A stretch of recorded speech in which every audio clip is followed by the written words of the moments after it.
We're here at Loch Ness Hub in Drummadrochit and delighted to have VIP guests with us today, Catriona and Kirsten. I'll let them tell you a little bit about why. So moving to Catriona first. Catriona, you and I are colleagues on Scotto.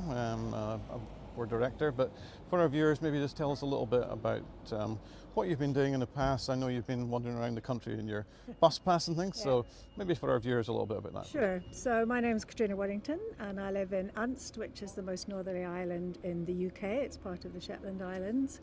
And I'm a founder there of a community tourism enterprise called Wild Skies Shetland. And I'm also a co-director with you, Russell, on Scotto, the Scottish Community Tourism Network. And as part of that, I do this thing called Scotto Adventures with a bus pass.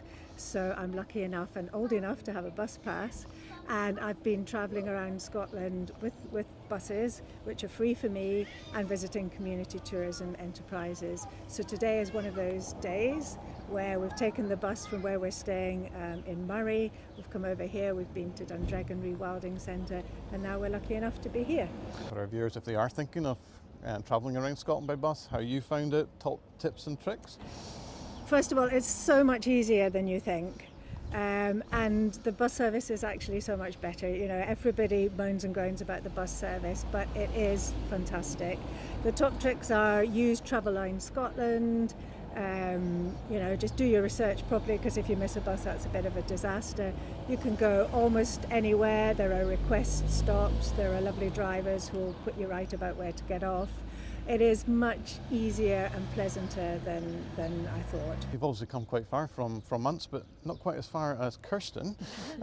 Kirsten, just for our viewers, would you mind just maybe giving an overview of who you are and why you're visiting Scotland? Yeah, so I'm Kirsten Lawrence, and I'm coming all the way from Nova Scotia, based in the Annapolis Valley there within Atlantic Canada.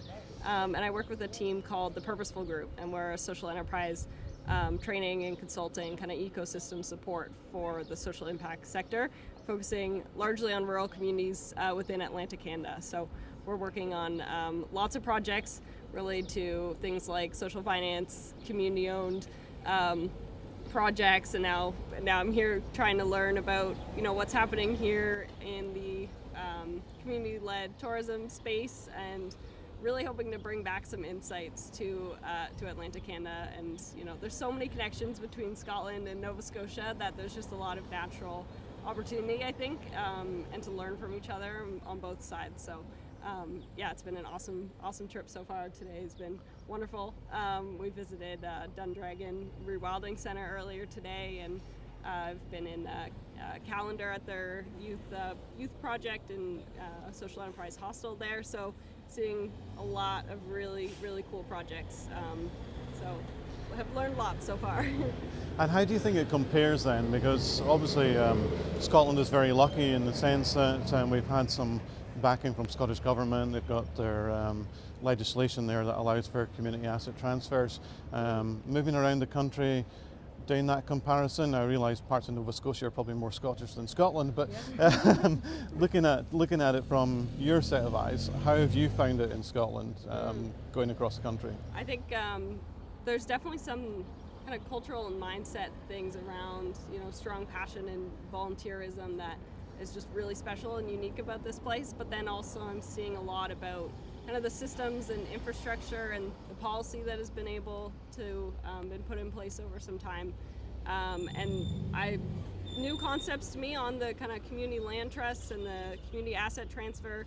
These aren't things that are familiar to me within Nova Scotia, and but I believe we have the ability to build that up and use that as a tool to have more kind of community-owned assets within our rural communities. So those are the funding that enables that here, I think would be essential to see that happen in Atlantic Canada too. But I think it's all very possible, and I find it really exciting to see kind of what has been successful, and I think in any case it's better to learn from what has happened and been successful and bring it to another place. So those have been the biggest things for me.